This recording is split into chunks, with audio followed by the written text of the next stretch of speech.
और इसके बाद आती है स्टूडेंट्स ठंडी विधि। इस विधि से सस्ती किस्म का साबुन छोटे पैमाने पर बनाया जाता है। इस विधि में तेल या वसा को बड़े डेक में लेकर 50 डिग्री सेल्सियस तक गर्म करते हैं। इसमें उचित मात्रा में कास्टिक सोडा विलयन धीरे धीरे मिलाते हैं। मिश्रण को कांच की या लकड़ी की छड़ से चलाते रहते हैं। तेल या वसा की सोडियम हाइड्रोक्साइड से अभिक्रिया में ऊष्मा उत्पन्न होती है जो अभिक्रिया को पूर्ण करने में सहायक होती है। इस प्रकार प्राप्त साबुन को इच्छित आकार में ढालकर प्रयोग करते हैं। तो इस विधि से थोड़ा लोअर टाइप का साबुन बनता है जिसकी क्वालिटी ज़्यादा अच्छी नहीं होती। और इसके बाद आती है हमारी नेक्स्ट विधि यानी जल अपघटन विधि या आधुनिक विधि। यह साबुन निर्माण की आधार विधि है। इस विधि द्वारा अच्छी किस्म का साबुन प्राप्त होता है तथा इस विधि की लागत अधिक होती है।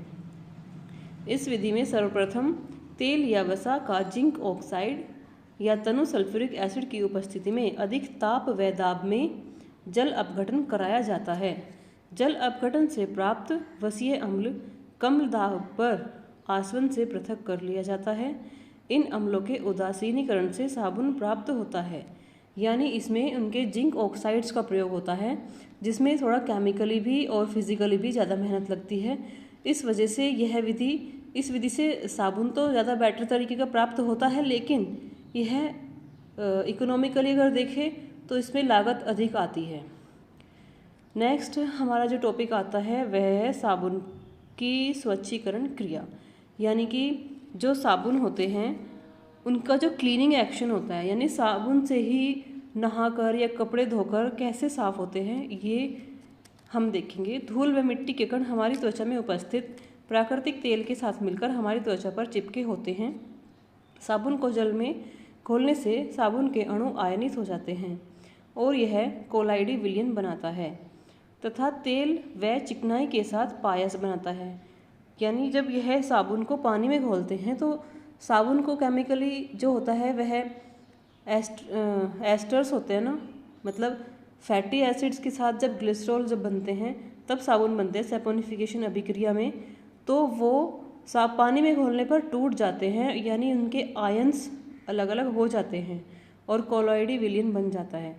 और जो कोलॉइडी विलयन होता है वह चिकनाई जो ऑयल्स होते हैं उनके साथ मिलकर पायस बनाता है, यानी इमल्शन बनाता है। साबुन का जल में बना कोलॉइडी विलयन धूल के कणों को अवशोषित कर लेता है।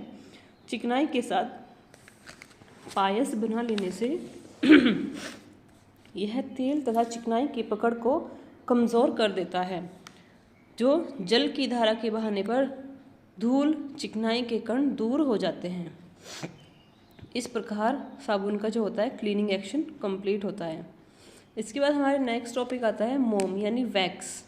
मोम उच्च अणुभार वाले मोनोहाइड्रिक अल्कोहल व उच्च अणुभार वाले अम्लों के एस्टर होते हैं।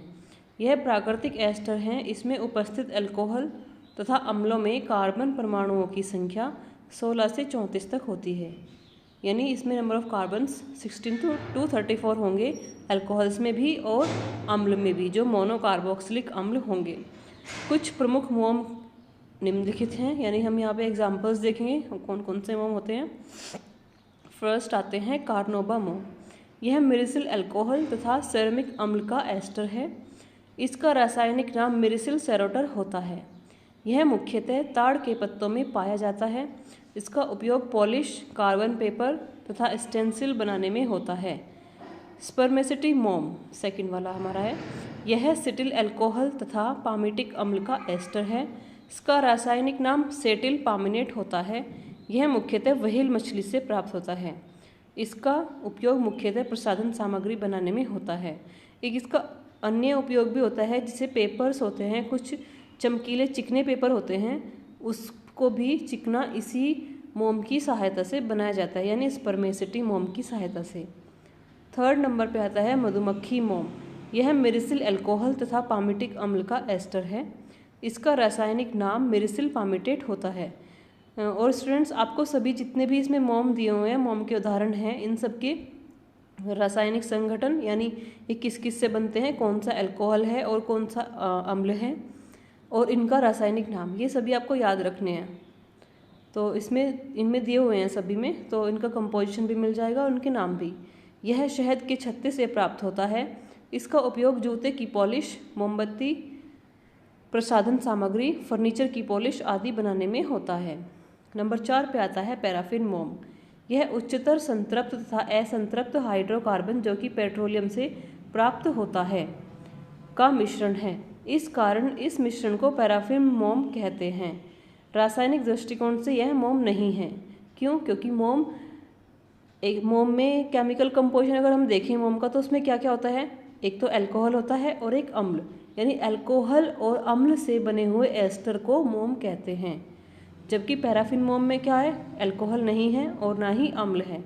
यह इसमें क्या है, इसमें खाली संतृप्त और असंतृप्त हाइड्रोकार्बन है। तो इसलिए इसको रासायनिक दृष्टिकोण से क्या बोला गया है कि यह मोम नहीं है, क्योंकि प्राकृतिक रूप से मोम उच्च अणुभार वाले अल्कोहल एवं उच्च अणुभार वाले अम्लों से बने एस्टर होते हैं, जबकि पैराफिन मोम संतृप्त तथा असंतृप्त हाइड्रोकार्बन से बनते हैं। ठीक है, तो हमें इसका कारण पता चल जाएगा कि इसको हम रासायनिक दृष्टिकोण से मोम क्यों नहीं कहते। इसका उपयोग मुख्यतः मोमबत्ती बनाने में होता है। अब हम नेक्स्ट देखेंगे कि मोमबत्ती का निर्माण होता कैसे है। मोमबत्तियों में मुख्यतः पैराफिन मोम होता है। मोमबत्ती के निर्माण के लिए वसीय अम्लों को पैराफिन मोम की ज्ञात मात्रा के साथ गर्म कर पिघला लेते हैं। इस मिश्रण को सूत की बत्ती रखी हुई नली के आकार के धातु के सांचे, जिसमें पहले से सरसों का तेल या अन्य कोई तेल लगा हो, में डालकर रख देते हैं। फिर धातु के सांचों को ठंडा करते हैं और मोमबत्ती बन जाती है। मोमबत्ती बनाने के लिए आवश्यक वशीय अम्ल किसी वसा के तनु सल्फ्यूरिक अम्ल या अति तप्त भाप के द्वारा जल अपघटन से प्राप्त किए जाते हैं। तो स्टूडेंट्स, ये आपका चैप्टर था नंबर 5, जिसका नाम था तेल, वसा एवं आवश्यक फ्लेवर्स का अध्ययन। तो ये हमारा इन सारे वीडियोस में कंप्लीट, आज इसका लास्ट पार्ट था, ये कंप्लीट हो गया है, study of fats, oil and essential flavours.